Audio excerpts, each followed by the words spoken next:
But okay, my name is Alana, and my first computer was a Gateway 2000 back in 1997. So I'm sure, like most of you, my first computer was a pre-built system that your parents bought, or maybe in my case it was the first one I got for myself using my life savings, I guess. It was very expensive, 233 megahertz Pentium 2. Its total system cost was around $3,000. So obviously, you go through sites like this, you're paying for more than just the parts. They don't even sell computers directly through this anymore, but you're paying for more than just the parts in the computer. You're paying for the company who's behind it, supporting it, the stores, and all the other things that come along with buying a gateway. The fact that they've kind of custom built this computer to work well. But you're also getting a lot of junk on it. You're paying a premium for all those extras. So to some extent you get what you pay for, but this is more like your basic user experience who doesn't want to have to deal with what's inside the computer. So most people nowadays would go to Dell, who also makes Alienware, which is the laptop I'm using right now. Now Dell, I mean, these companies get a bad rap that these computers aren't any good. It used to be you couldn't really customize these things at all. Now the value is actually pretty good and the quality is pretty good if you look at the stuff you can buy. So for people who don't want to go through the hassle of building a custom PC, for $500 and up, you can usually buy pretty good selection of computers. This one says $279, but that's for like a barely functioning computer, that just for browsing the web and stuff. Most computers you buy from new parts are going to cost around $500, all said and done. That's not including like the screen and the mouse. So the question is, what can you get for that money if you're going to spend a lot of money? And I will say that, you know, some people want to build a computer for less money than that. You can get a used system, you can get older systems, but I tend to avoid used systems and stuff unless I can avoid it, because like most things, you're getting what you pay for. So you're getting something, maybe you're getting it from an individual, not a store, so who knows if you're going to have any warranty or how long that what it was used for before. So depending on your budget, that might be your only choice. But I'm not going to explore the used market too much. I would recommend, though, not buying the latest and greatest technology. So there is kind of a window for new technology where it starts to go out of stock. If you want to buy something new, eventually, you know, it's not going to be available anymore, and you have to buy it refurbished, used. It's just not going to be available. But at the same time, as hard as it can be to find brand new stuff, I don't recommend buying like stuff that just came out within the past month, because that's going to usually be not the best value. And I'm going to show you tools to determine value and stuff like that. So going through these sites is not a bad option. But like I said, you are getting the bloatware that comes on pre-installed on these computers. You're not having total control over all this stuff. You know, if you go to Apple or the Apple Store, they also have even more rigid control over their products. But you can look at the stats of what they're selling you, and you can actually like pick a system, look at the parts that are included in like a Mac, and go price those parts yourself and see if you could build a system of comparable power and how much money you're actually paying for the Apple brand and all the stuff that they back it up with. A lot of people do comparison videos where they show the Mac Pro, which is a very expensive but highly tuned product. You can build something similar that's not quite as elegant. It's not a, well-engineered product. It's just like using generic parts, and you can get better performance value. So that's what I'm going to talk about, is when you reach that level where you're not just upgrading a system that you've bought from a company, but you want to build from the ground up your own computer using new parts. So that's the journey I went through, is starting with one of these pre-built systems, upgrading the internals, and then eventually getting to the point where I wanted to build my own from the ground up. And I even took some PC repair hardware classes, and by the time I had taken that in college, a few years later, I had already learned, through the internet and just tinkering around, most of the stuff that they were teaching me in that class. So it's not that hard to learn the basics. So one way to determine what parts you need or what you can afford is, let's say, I'll take for example a gaming computer.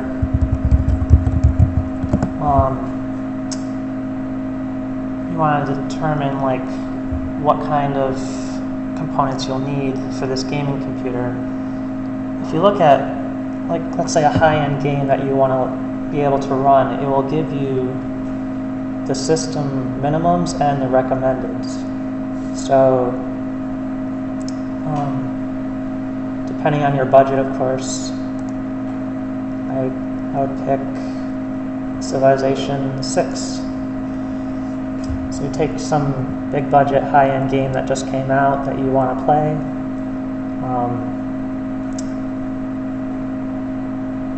Every game comes with minimum and recommended requirements. And again, depending on your budget, you may look at just what is the minimum system I would need to build to be able to play this game. And that's going to be the bare minimum experience with low resolution. So with any, computers are pretty flexible things. It's not like you buy a game console, it's going to be pretty much the same experience no matter what console you play it on, but with PCs there's a range here. So you can see the memory from 4 gigs to 8 gigs recommended. Again, 4 gigs is probably the minimum you're going to see on most systems. 8 gigs is pretty good for most things. But if you want to get beyond gaming, if you want to start streaming your games and you want to be, multitasking while you're gaming, even these might not be enough. So it ultimately comes down to what you want to use the computer for. In the case of just a pure gaming thing, it's a tough call. Some people really love PC gaming. If that's all you're using the computer for, it might be a little more expensive than buying a console, because those consoles are custom made for gaming. Most people who do comparisons between comparable PCs end up using used parts to make it comparable. But keep in mind, when you're buying a computer, you're paying for the operating system. Windows licenses are usually around $100. You have to buy all the accessories that usually come pre with a console. So, and this says, I think these are dual cores for the minimums. There are some games that even the minimum requirements now will ask for quad cores. So this one isn't one of them, but I think even one of the computers I built a while ago, one of the earlier ones still had the quad core, because I knew that was the direction it was going in. So there's a little bit of future-proofing with things like that. You want to look towards the best technology you can get for what you're spending. And you can even see here the Intel processor. You'll see this in other comparisons. The Intel processor running at 2.5, or the AMD running at 4 gigahertz. So you would think the same processor speeds would be the same performance, but usually the Intel chips do perform a bit better. And also the NVIDIA chips tend to be more on the high end. But in general, what you pay for is usually what you get, because the prices tend to follow the performance level. So that doesn't always hold up on the really low end and the really high end, but anyway, let's say we want to build a computer to play a game like this. One of the first things I used to do was go to Newegg, and they have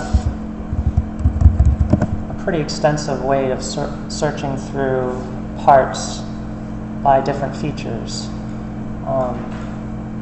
And you can make wish lists here, so you can get whole systems, of course, like most stores will sell you whole systems that you can buy, desktops, or you can just buy the components, which is what you'll do when you're building it. There's also the in-between option of buying a Barebone system, which just means it's a computer with some of the parts in there, like your processor and maybe your memory, but it's missing some of the components that you have to provide yourself. But most of the Barebone systems you'll see are like really custom cases, like really small systems, small form factor. So not only are you restricted by how much you want to spend, you're also restricted by how big a case you want to build. Most people just opt for the full-size ATX case, which is your tower size usually. That offers you lots of bays for expansion. But the smaller you want the case to be, the more restricted you're going to be in like how big a video card, how many hard drives you can put it, etc. So I like Newegg because on the left here they give you lots of ways of sorting through the things you want to buy. But Newegg isn't going to tell you everything. So even though this is what I'm used to and where I used to start, in the end, a lot of these things like Amazon and Newegg are stores, and they're not going to hold your hand through what you actually need to build the system. They're just going to kind of shuffle you towards different parts, and they do provide a lot of information. So there's a site called PCPartPicker.com, which, whoops, backspace. Now, I still like using Newegg as an informational tool because it gives you a lot of ways of sorting through things like how much power things use, the different technologies in the processors, the speed of the bus and all that. Pretty much anything. It has a very good system of sorting, but PC Part Picker, you can see right on the front page, it gives you a couple of different builds that people have made. You can start building a system, and for every part you use, it calculates how much energy it's going to need from the power supply and checks compatibility. So it's a good tool for just, at the very least, double checking to make sure everything is going to work together. So I definitely recommend this site, and this is something I found out later on after I'd already been building computers for a while. You can do all this stuff manually, double checking all the specs to make sure that they'll work well together, but this site does a lot of that for you, and it seems to be pretty accurate. Even though the filters it has here aren't necessarily all that useful, there's really not a lot of ways to filter through things, but you can like sort by cores and speed. So they give you also this. It searches automatically through prices to find the lowest price on many different sites, including like Newegg, Amazon, and others. So it can be a good place to find, if you already know the parts you want, to find where they're cheapest. But again, I would recommend only buying through reputable sources who will give you warranties, because I've had parts go bad on me. I've had, people send me the wrong parts, So again, to some extent, you get what you pay for if you're buying through a not very reputable source. So whenever you decide on something, you want to see who it is you're getting it from. Even like Newegg will have third-party sellers, and Amazon will have third-party sellers listed on their website. You want to double-check who's selling it to you, like what their reviews are of that seller and such. So it's almost like buying used. It's a little bit better than used, but just double-check who you're buying from. So, PC part picker I built a couple PCs using this guide. And you can also find builds and stuff on Newegg and other sites. They provide stuff like that. If you want to do more research on the different parts, Tom's Hardware is kind of the old school best way of finding information on these different parts. So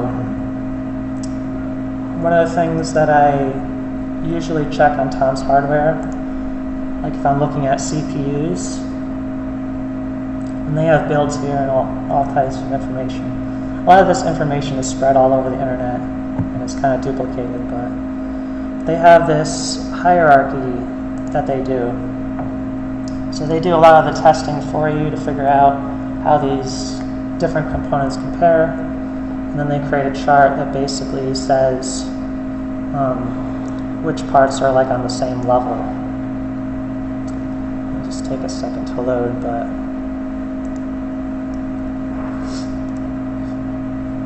so whenever I'm buying a CPU or GPU, or I'm just curious where it might rank, this is one of the sites I would go to. While that's loading, I'll also, if you type in benchmarks,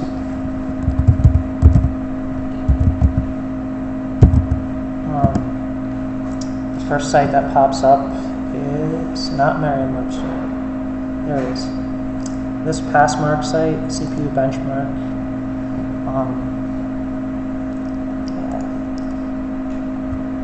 It's another good place of seeing how people run tests on these parts to figure out how well they perform. These are just tests that you can run on your own computer as well. And basically it figures out the performance of these different parts, and then they're ranked. You got high end, your low end. And there's also an interesting chart about the value.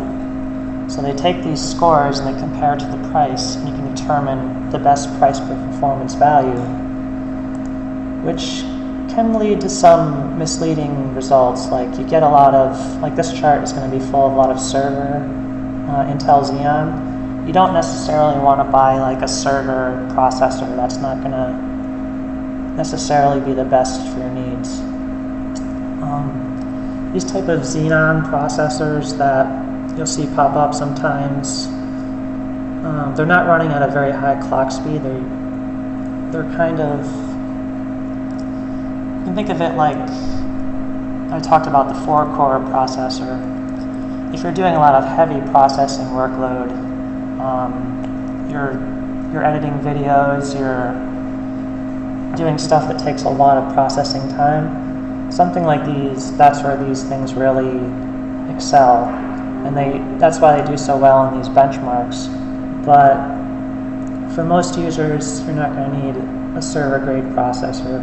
It's not going to really help you that much. And you also need specialized server hardware to run Xeon processors. So,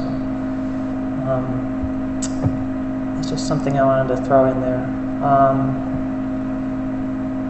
ARM's harder. So here's the hierarchy chart. You can see that right now Intel is dominating the upper tier, but there's a wide range here in the upper tier of processors that there's a lot of ones to choose from. You don't have to choose like the latest and greatest Intel to still get pretty good processing performance.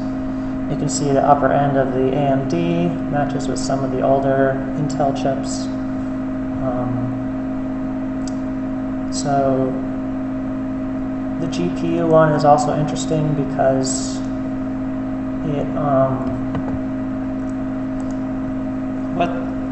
another thing you might want to do if you're not interested in gaming is get an integrated graphics. So some CPUs will have graphics capability built in. So I've built systems that don't have a graphics card because the CPU does the graphics processing that the system needs. Usually the AMD ones are a little bit more a better value in that case. And even on Newegg you can choose the integrated graphics that will be on a CPU. So if you're really trying to save money, you can buy a system that, if you're not interested in gaming right now or it's not a high priority, you can buy a system that has a CPU that has integrated graphics, can still do most basic games. And then in the future, if you really want to buy a graphics card, you can upgrade to a dedicated graphics card.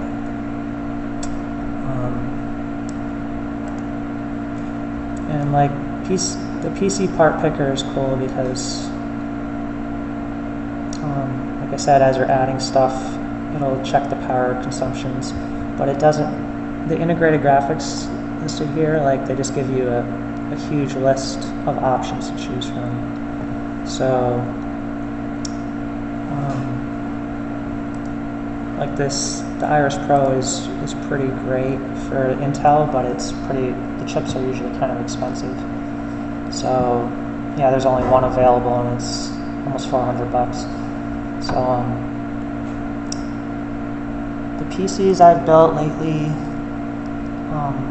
I've been able to build pretty great computers for around $1,000. Usually, if you're going under $1,000, it's kind of hard to get a high-performance computer that will do anything you want it to do. But if you compare that to like these pre-built systems that you get from a Dell or an Apple, you're going to be paying closer to $2,000 or more for the same type of computer.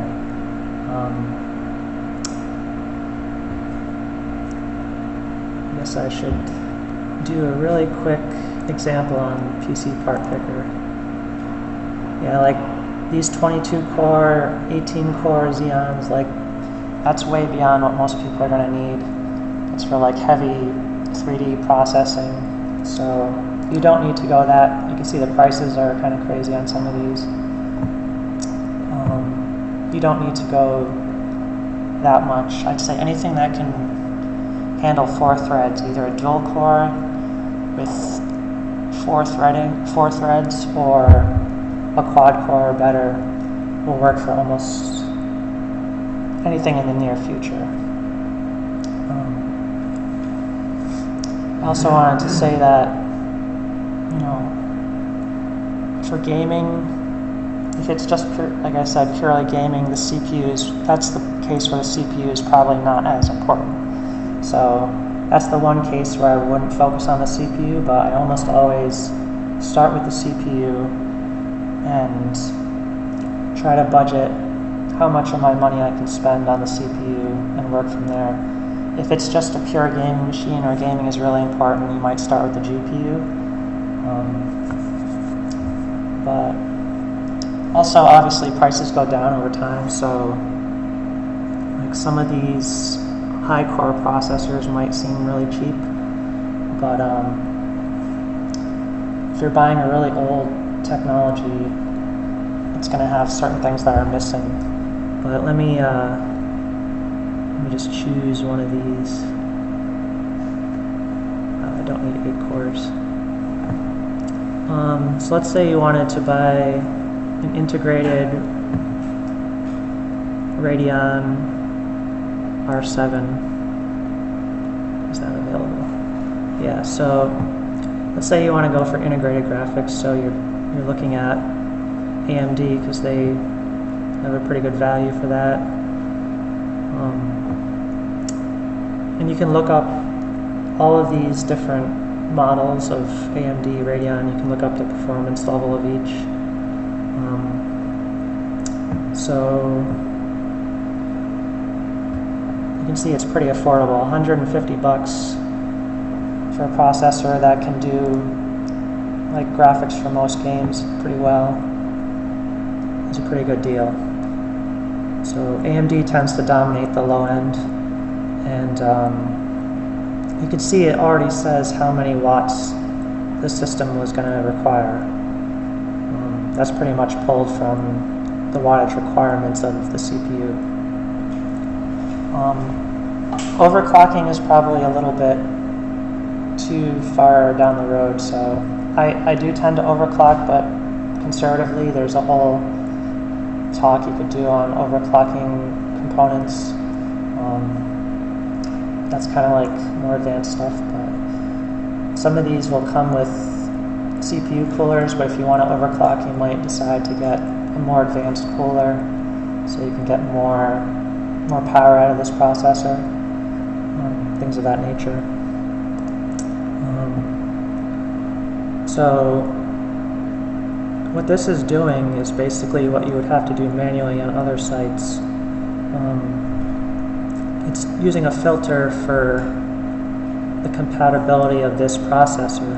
Every processor has a certain socket type, and you can see it's an FM2+. So it's automatically giving me all the FM2+ motherboards, which is pretty convenient. So the stuff that I used to do on Newegg of looking at the processor specs, figuring out what parts would work with it, PC Part Picker does that for you, and just find something that will work with it. I can choose like maximize my RAM slots, or like I said, 8 gigs is probably enough, and most of these will definitely support that. Or you can leave yourself tons of headroom, so you can, or you might just be concerned about the price of the motherboard. But again, you're kind of getting what you pay for. Some of these will have more ports, but I'm not going to go into the heavy research here, so let me just choose like something cheap. 4 slots. So you can see it's buying from different sites as well. You don't have to buy it here. It's just showing you the lowest prices. Memory is something a lot of people worry about. Speeds and latency. There's cast latency. Obviously, you want high speed, low latency, but again, it's finding the compatible stuff here in terms of how many pins and stuff. It's not really that important. The RAM speed, as long as it falls within the normal range, and the latency, as long as it's not horrible. Most of these are fine. Like, it's mostly about what's affordable and not necessarily about trying to find the greatest, fastest RAM. You're going to pay a premium for the best RAM, and it's not necessarily going to give you that great of a bang for your buck. So in general, I try when buying RAM to maximize each slot. So if I have a 4-slot system like this one, and this supports 64 gigs, I might try to get 8 gig sticks so that every slot is maximized, but it's pretty much what you can afford for the amount of RAM that I want to get 64 gigs, so I would look for 64 gig kits. Basically, no, not 64. You want to get at least, if I wanted to run that game well, I want to get something that would be in the 8 gigs total range. So And again, the benefits of doing this over buying from a store is you do get a little bit more control over the quality and the speed of the stuff you're getting. But there's a lot of stuff out here. So if I wanted to sort by speed, I could choose like the fastest speed, $800. So yeah, this is the easiest way I've found of, like, let me check multiple boxes. Basically, the easiest way I've found to, to kind of play with what parts I might want to get for a system. After this, the disadvantage of doing it this way is if you're buying from multiple stores, you have to deal with multiple sources if something goes wrong, and you're going to get them in separate packages and all that. You can still choose all the parts here and try to buy them all from Amazon or Newegg or something. But yeah, I think PC Part Picker is a pretty good source. Tom's Hardware and Passmark, pretty good sources for information about what you're getting in terms of like how much of a value it is, and just like using Wikipedia and other sources for doing your own research. Actually, building the PC is not that hard as picking the parts. Actually, if you've seen videos about building PCs, I mean, as long as they're compatible parts, you watch a video on it and you get the general idea. It's not that difficult. I've never had serious problems building PCs. The only thing I ran into is I tried to do a little bit of my own electrical work, splicing wires and such, and that didn't work out so well. So don't try to make something work that's not like designed to work with it. But other than that, the more restrictions you put on yourself in terms of if you have a very restricted budget, if you have a very small system that has a lot of size restrictions, it becomes a much more difficult task. But if you're just looking to try it out, you can definitely, without spending any money of your own, you can go in here and just start picking parts and seeing what kind of systems you can build, even without a budget, just to see what the possibilities are. And I'll do that sometimes in my spare time, even if I'm not planning to build a computer, just to see what's possible based on a game I might want to play or based on a new processor that comes out. But again, I think the best strategy is to try to pick stuff it's not completely obsolete, but it's not like the latest and greatest. If you buy the highest end stuff, you're going to pay a premium for that extra performance. It's not necessarily a good value. It's going to be way down on the value scale because the price of the components gets very high at the top end. And I wouldn't necessarily buy like the lowest end, like a $25 processor, just because it's a good value, because that's probably not going to actually be the right choice for you. So I guess there's no like special trick. I would just say you get what you pay for. So try to not skimp out too much on any parts. If you try to buy from things that are well reviewed, from reputable sellers, and then I've had some pretty good luck when I've done that. When you try to cut corners on some of these things, that's where you often end up with failures. And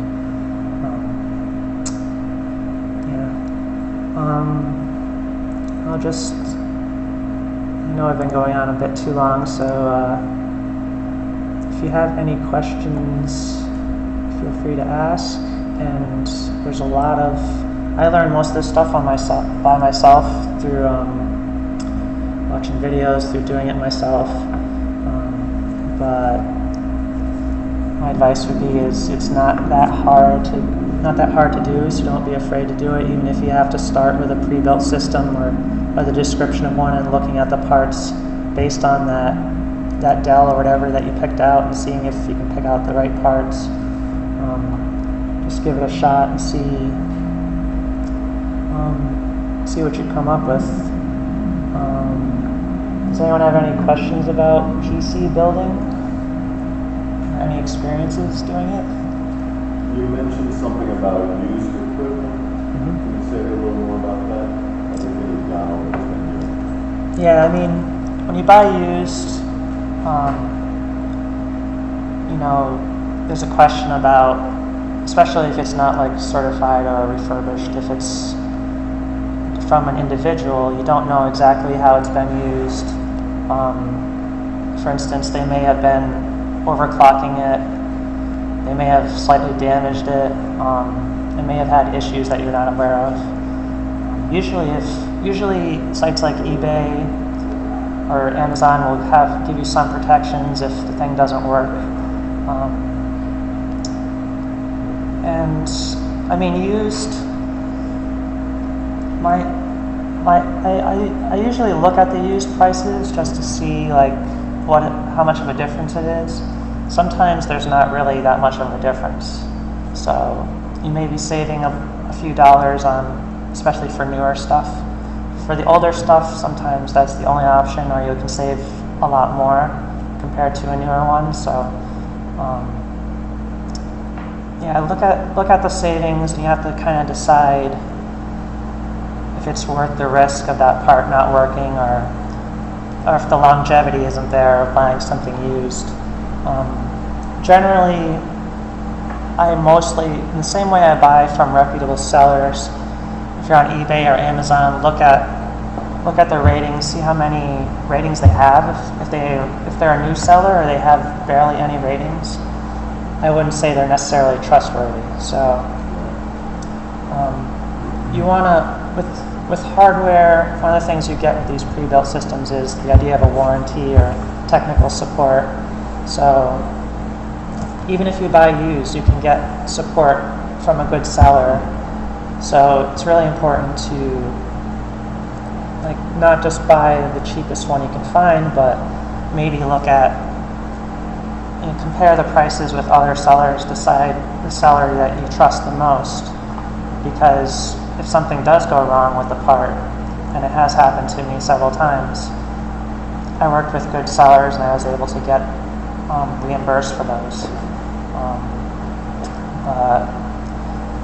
Again, even if you have an old system that you want to upgrade, you can use the same, you can plug your old system into something like this, your old pre-built system, plug the parts in, then you can choose new parts to add to it just to see what's compatible. And again, used for if you want to buy a system from 10 years ago, that's pretty much the only thing that's going to be available. So there's a certain timeline of, if you're buying old hardware, it's not going to be available new unless it's not worth it. So I've had good experiences buying refurbs from under warranty from a major manufacturer. Yeah, I've had mixed experiences with refurbished, because usually if there's a lot of refurbished parts, it tends to mean that something's been having a lot of problems that they've had to fix. Not always, but I've had experiences of buying refurbished stuff that breaks and I have to get another one, and so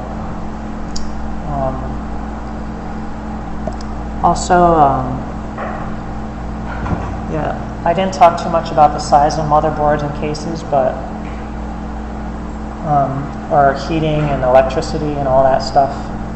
There's lots of different ways to build computers besides just looking at the specs in terms of how much energy does it use, does this work well in my living room, if it's not, so it all depends on your goals for the system. So I was just picking parts based on price and performance, but there's other factors that go into it when you get really deep into deciding like, do you want a really low power quiet system? Like if you're really pushing the envelope of how quiet a system can be, like minimizing fans and heat. So there's a lot that can go into designing systems beyond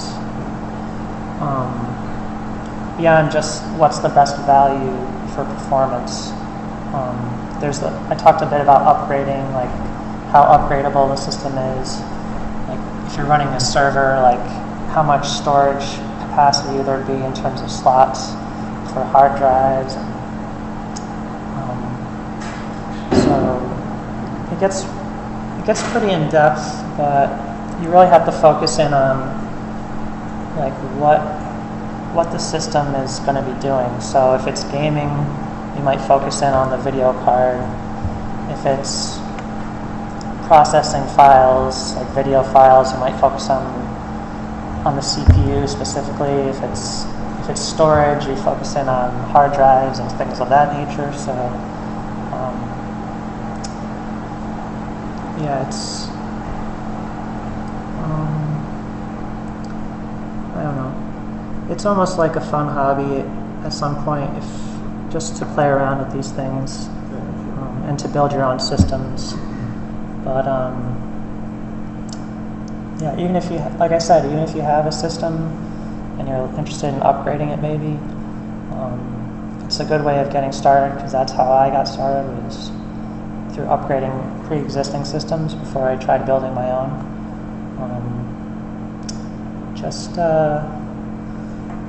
Yeah, I'd say I've had some failures, but I like to say it's mostly not my fault. But like things like hard drive failures, you can't really control. But that's a whole different story. Having multiple hard drives, I think, is a good idea, but.